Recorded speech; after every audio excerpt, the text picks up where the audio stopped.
আজকে আল্লামা দেলোয়ার হোসেন সাইদি রাহিমাহুল্লাহর ছবির মধ্যে জুতা মারলো যারা, নেতার কথায় বন্ধুর কথা, মনে রেখো তুমি সেই ফুলান, তোমার কথাটা আল্লাহ পাক কোরআনের মধ্যে বলেছে।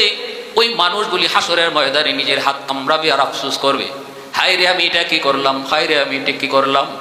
কিন্তু সেদিন আফসোস করে লাভ হবে না, যা হওয়া তাই হয়ে গেছে। মনে রেখো ভাইরা বন্ধুরা, উকবার পরিণতি ঘটবে। এই জাহান্নামী মানুষগুলি, জাহান্নামের কীটগুলি যারা আল্লামা মরহুম দেলোয়ার হোসেন সাইদি ওনার ছবির মধ্যে যারা জুতা মারলো, তাদের পরিণতিও সেই উকবার পরিণতি ঘটবে। কি ঘটেছিল উকবার পরিণতি? উকবা বন্ধুর কথায় সে চললো, নবীজির কাছে যায় কালেমা রিটার্ন ব্যাক করবে। এমনকি আমার মায়ার নবীর সেই নুরানি চেহারায় গো, যেই চেহারাটা আল্লাহ তার নিজের কুদরতি হাত দিয়া বানাইছে। শুধু আল্লাহ পাক রব্বুল আলামিন বানাইছে তা না, পৃথিবীতে ওয়ান পিস বানায় পাঠাইছে, ওয়ান পিস। আল্লাহ বলে আমার বন্ধুর মতো এত সুন্দর পৃথিবীতে আমি কখনো বানাই নাই, ভবিষ্যতে কখনো বানাবো না। এত সুন্দর করে আমার আপনার নবীকে আল্লাহ বানাইছে। ভাইরা বন্ধুরা, উকবা চলল রহমতের নবী রহমাতুল লিল আলামিনের চেহারায় তুতু মারার জন্য। এবার আপনারা বলুন, মাহবুবের চেহারায় তুতু মারবে আর আল্লাহ পাক রব্বুল আলামিন হাবিব তিনি বসে বসে দেখবে? অসম্ভব, সেটা হতেই পারে না, ইম্পসিবল।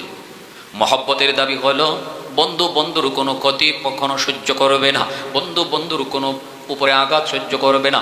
এজন্যই আল্লাহ পাক রব্বুল আলামিন তার হাবিবের উপরে আক্রমণ, তার হাবিবের শানের উপরে আক্রমণ আল্লাহ বরদাস্ত করতে পারে না। আর আমার আপনার নবীও আল্লাহকে নিয়ে কেউ ব্যঙ্গ করলে নবীও সেটা বরদাস্ত করতে পারতেন না। উকবা তো চলছে, উকবা তো চলছে। আমার নবী কত খুশি, কত খুশি, নবীর মনের মধ্যে কত আনন্দ। আল্লাহ আমাকে রহমাতুল লিল আলামিন বানায় পাঠাইছে, শুধু ইমানদারের জন্য রহমত নয়, আমি তো বেদিন বেঈমানের জন্য রহমত, গাছগাছালির জন্য রহমত, পশু পাখির জন্য তো নবী রহমত, পশু পাখির জন্য তো নবী রহমত। এজন্য নবীর মধ্যে তো আনন্দ।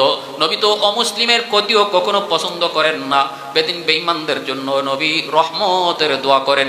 এজন্যই নবীকে রহমাতুল লিল আলামিন বলা হয়।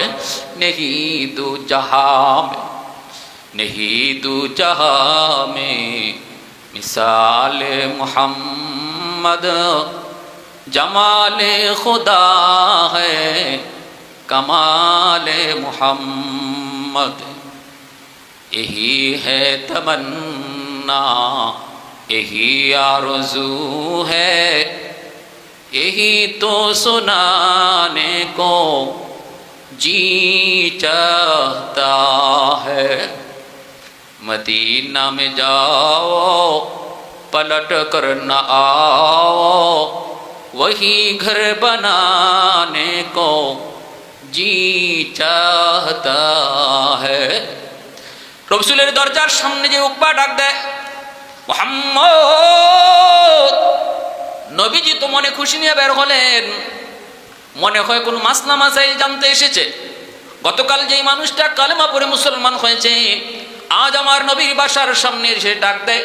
নবীজির মনের ভিতরে কত আনন্দ, হয়তো ইসলামের কোনো আশয় বিষয় আমল আখলাক নিয়ে জানতে এসেছে, নামাজ রোজা হয়তো শিখতে এসেছে। নবীজি তো খুশি খুশি বের হয়েছেন, কিন্তু বের হওয়া মাত্রই উকবা বলতেছে, চেহারাটা কালো কইরা অত্যন্ত রাগান্বিত হয়ে বলতেছে, মুহাম্মদ গতকাল আমি যে তোমার কালেমা গ্রহণ করেছি সেটা আমার দিল থেকে নয়, মুখে মুখে শুধু কালেমা পড়েছি তোমাকে আমার বাড়িতে খানা খাওয়ানোর জন্য।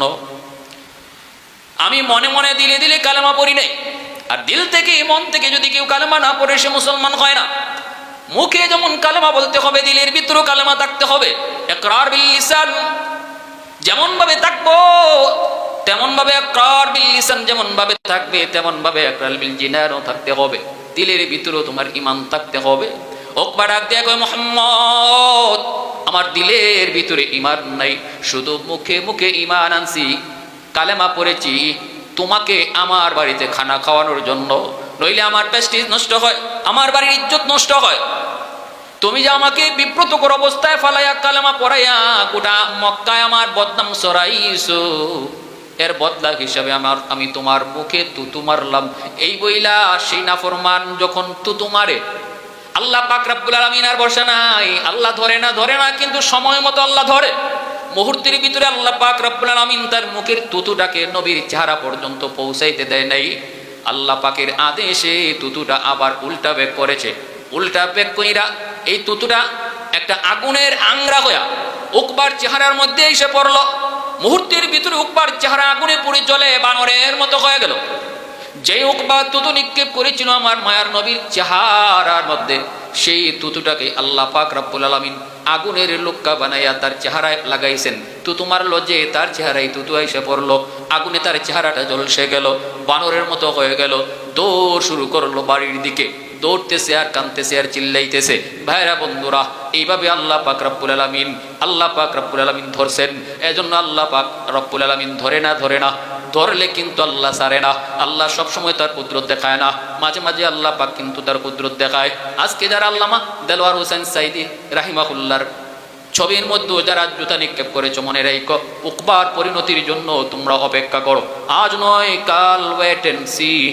অচিরেই তোমাদের উপরে আল্লাহর ধরা আসবে। কারণ আল্লাহ বলে, মান আদালি ওয়ালিয়ান ফাকাত আযানতুহু বিল হারব। আমার কোন ওলির সাথে যদি কেউ দুশমনি রাখে, সে যেন আমার সাথে যুদ্ধ ঘোষণা করলো।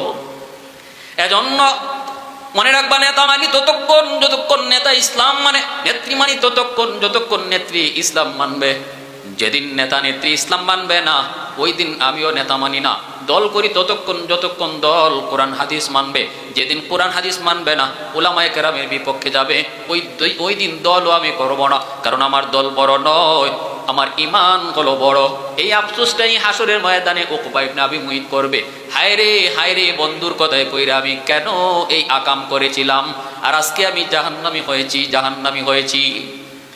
আল্লাহ আমাদেরকে বুঝ দান করুন এবং এই ধরনের উলামায়ে কেরাম সহ ওলি আল্লাহদের সাথে বেয়াদবি থেকে আল্লাহ আমাদের সবাইকে হেফাজত করুন এবং সহি বুঝ দান করুন। আমিন। ওয়া আখির দাওয়ানা আনিল হামদুলিল্লাহ।